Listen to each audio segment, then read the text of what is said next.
All right, guys. Hey, thanks for joining me today. We are going to do our soybean planting in this video today. And I had some real concerns. It's been 3 weeks since we've strip tilled this ground. It's been nothing but dry weather. At a quick glance, you're like, holy crap, them strips are really dry and chunky. What kind of seed bed are we gonna end up with? So I'll show you some of that. The white planter, it's falling apart on me. So I like the planter. It's a fantastic, simple, heavy duty, good planter, blah, blah, blah, yak, yak, yak. But AGCO is really stupid a lot of times. They take these hoses, so you had to go from this fitting to this fitting, and they just sharp pull. Same with them, that's from dripping on this hose. But I've got several hoses. The wife is running to get new hoses made, because to get from here to here, they just came out and pull hard on the hose and bend it. And when you know, like this, when you're pulling hard on that junction, that crimp, it's just a matter of time before that leaks. And for dumb. So I had her, they'll make the hose a little extra long so we can just come out and put a loop and bring it up. And so same with the other side. The other side can go way up and loop back. Now you can see some of the chunkiness here. I think this intersection shows a really good spot, and some of the chunkiness is because the row cleaners are knocking it off. And so here's what we're dealing with. The planter went to the side here, you know, we're on a curve. But we had these chunks, and we're like, oh my gosh. So one, I need to get conditioners on the back of the strip till, and this will be a non-issue. But that's what we're dealing with this year. We live and learn. At first you're like, holy crap, this is super dry. How are we ever going to plant into this? So I upped the down pressure on the row units. And the neat thing about strip till is you have tons of moisture between the strips. Water moves from wet to dry. If you don't believe me, put a piece of coated wire, braided multi-strand wire with the rubber coating from a glass of water into an empty glass, and the water will transfer over. The strip becomes a wick, and we can see this because last night there was not this darkness to these fingers. The moisture is moving up to this dry soil. So I jacked up the down pressure on the closing system as well to try to help break these clods up. So this is what it looked like, and this is how it planted. It really turned out good. The top, that top ½ inch is just pure fluff, and I might end up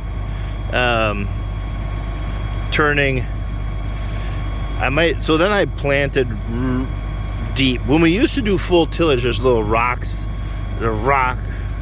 when we used to do full tillage, I used to always plant about 2 inches deep to find moisture. There's our little bean right there, tucked in really good moisture. So I think for sure I can safely shallow up 1 notch to like 1.5 inches, and then eventually kind of go to 1.5 inches, see what them seed beds look like, and then the next adjustment would be to bring this back. But at 1.5 inches, when the top half is just that pure fluff, that little seed will push up through that. But yeah, in full tillage, we always planted soybeans at 1.5 to 2 inches, just to make sure we were in moisture. And so yeah, so I'm unhooking the Massey. We gotta go refill our seed tender, my gravity box, and put a pallet of seed on the pickup, and then we'll get hooked back up and get the 40-20 out here and get refilled. By then she should be back with our hoses, and we can commence with this wonderful cinematic event.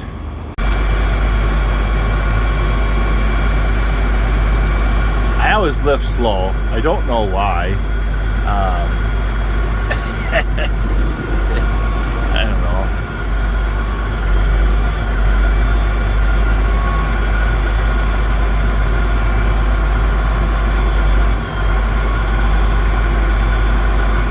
Come on, girl. Make it over that wagon. Make it over. Just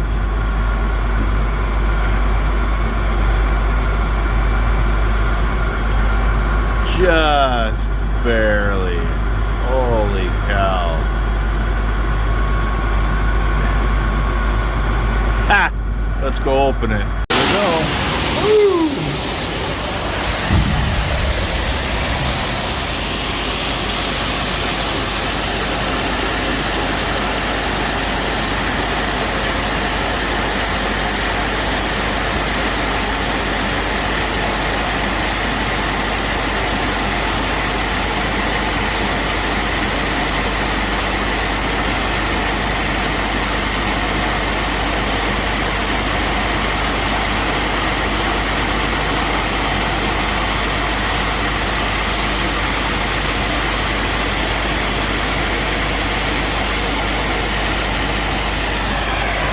And just like that, we got 50 units of seed in here. Let's go grab the other one. Well, there's our 100 acres worth of seed here, and I'll put 30 acres on the back of the truck. And by golly, that should bring us, you know, the last couple acres, we either got to run for just a couple bags to finish, or the last couple acres, I'm stopping to sweep the hoppers down. But it should bring us really darn close. I hit float. Blue light means float on my forks. That way when I back up, there isn't a chance of having just that slight bit of pressure on a fork and having it flick up and stab a seed bag. Oh boy, we got customers in the yard, and happy Friday. I don't say about customers, I'm just like, our yard is too tiny. Ken and Deborah are fantastic people, but our yard is just too tiny. All right, well, good morning for another day of planting beans. We got 100 acres done yesterday, which is phenomenal. Got the 4020 moved over here with the seed wagon, got the pickup moved over here, and then we finished planting at home and then drove over here with the tractor, and we got this 60 piece here done, and now we're on this 4-acre piece, and we just got to wipe this little 4-acre piece done. And the landlord, he's like, go back in here, get as much as you can. And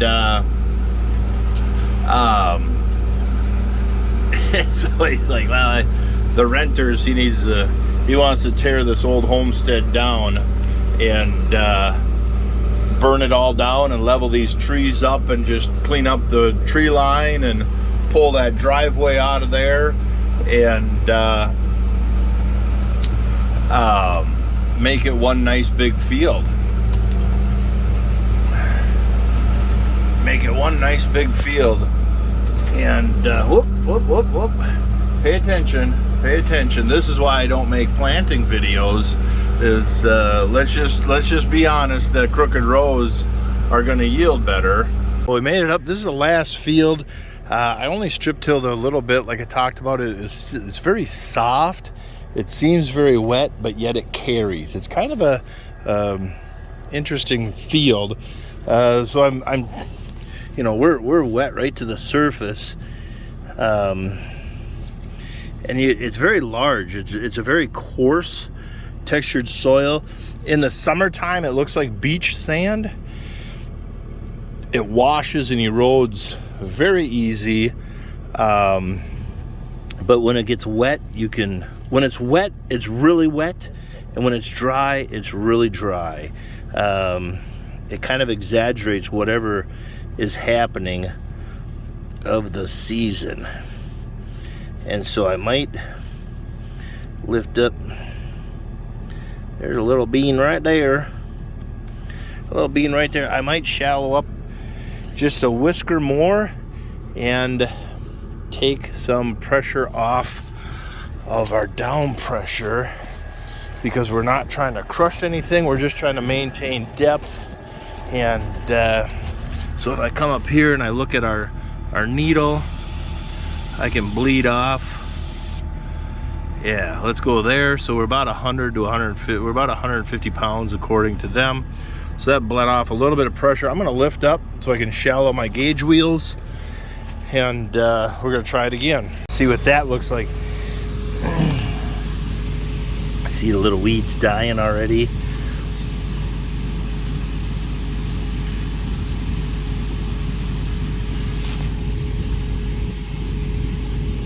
Yeah, look at how black. See, then we run into black clay out here too. Where you at, little filler? Right there. Yep. Still plenty deep. We're at 1 inch deep. And I think we'll stay at 1 inch. That way if we do hit a little chunk of residue or bounce over some corn stalks, we'll still be there. Yeah. Yep. That looks really good. Looks good. Okay. So if I zoom out, whoops, I double tap. So this corner is where I started up at these trees, and this corner is back here. So I do 3 passes. 1, it gives me a big headland, but 2, it winds me to the next corner. So then from that corner to this corner up here, again, it's 3 passes. And I just use Smart Path, which is basically last pass guidance. And so it just gives me a 1, 2, 3. It always moves me to the next corner. And so that gets me around my perimeter very quickly. I'm not dinking around with guidance lines and resetting guidance lines for each headland or anything like that. It just works really well. And then you get back over to where you started, and then you load your guidance line for running up and down the field. Well, there we go. We are done. Ended up at 41 acres. We got every nook and cranny planted. I was running low on seed. That's what these streaks, these orange streaks, I just went at an angle across the field until I ran out the seed hoppers. And so we are done with soybeans planting for the year. So this coming week we will get set up to start spraying corn and get working on getting ready for first crop hay. Guys, thank you very much for watching.